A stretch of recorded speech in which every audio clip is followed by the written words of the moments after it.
Hey YouTube, I'm Jeremy. And I'm Spencer. And we're the Movie Bros. Bringing you honest movie reviews you can trust. Today we're over in San Carlos, California.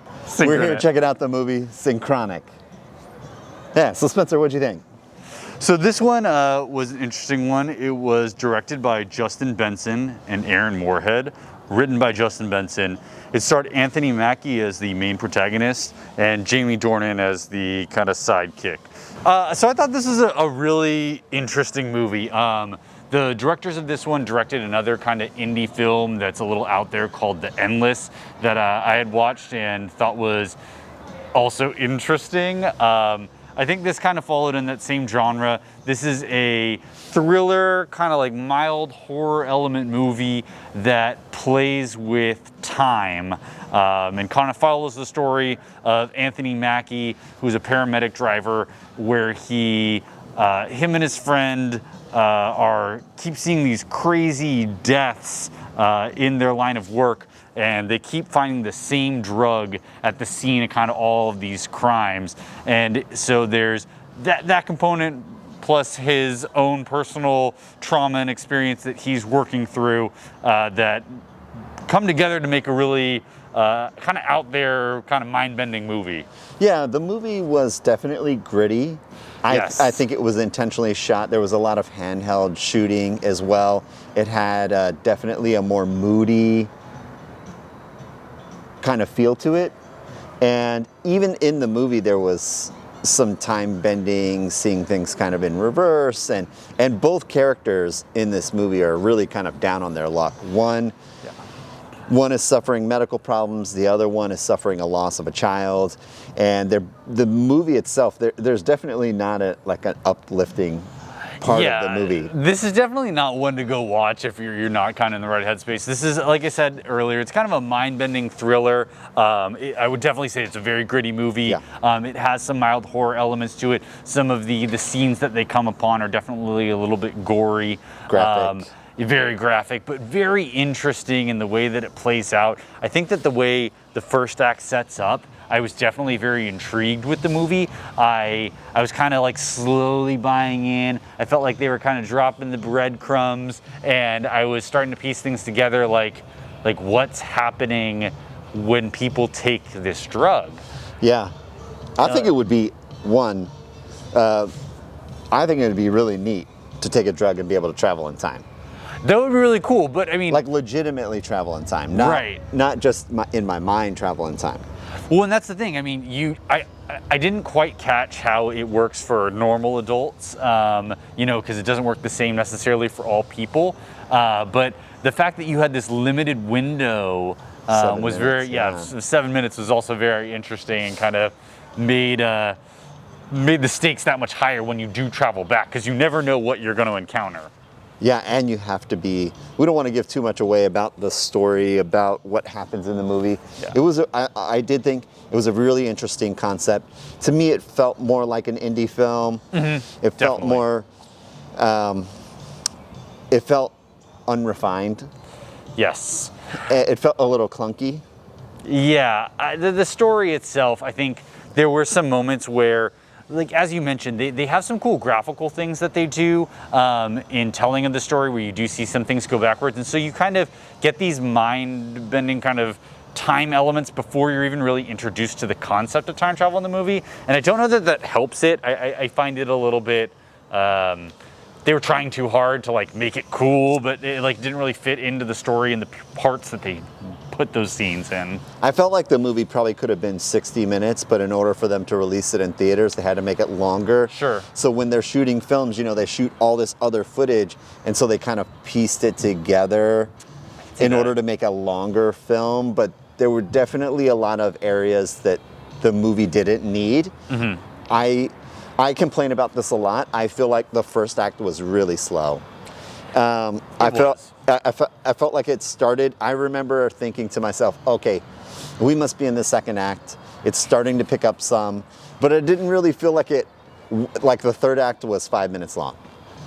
Yeah, I mean, I kind of enjoyed the first act, although it was a bit slow. I felt like they were leading me somewhere. And then once they get to kind of the inciting incident that drives the protagonist in the film, I find that it was a little cliche almost. You gave him something to search out and something or someone to save, and you know, he kind of latched onto that. Yeah, you gave him purpose. Yeah, which like I understand why that was the thematic element that they chose to use, but simultaneously I don't know if it was the most intriguing way that they could have told this story.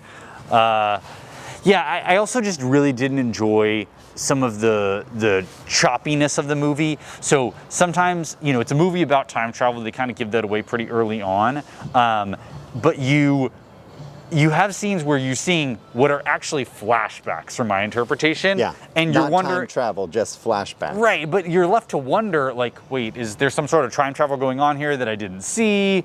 And it's a little bit confusing, and I think unnecessarily so. Yeah. What they're trying to do is give background on some of the characters, but I think there just, again, would have been better ways to have done that. I agree. I did think that the concept was interesting. I would have loved to have seen it from a slightly different perspective. I think the idea really is noteworthy, and I would love to see somebody take this concept and kind of really go crazy with it. I felt like there were parts that were a little too tame. I liked the idea. I just wish that the second act was more in the first act, and that they did something really cool with the third act. Yeah. The eventual kind of climax of the movie is a little bit, leaves you wanting a little bit more.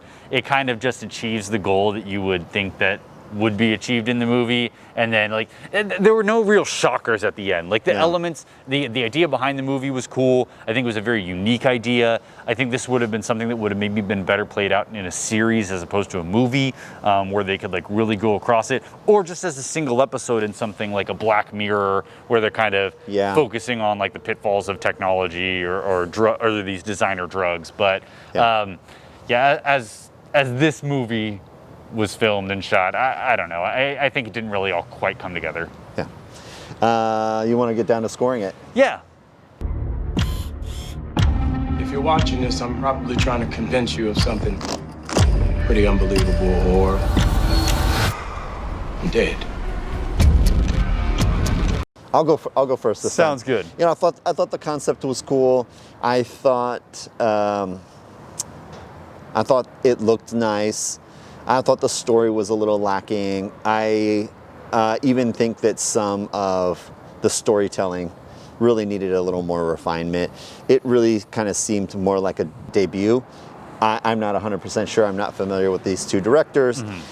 But I would say that the movie is lacking in a lot of areas. Could have used some more refinement. And I'm gonna give this one a 6.5.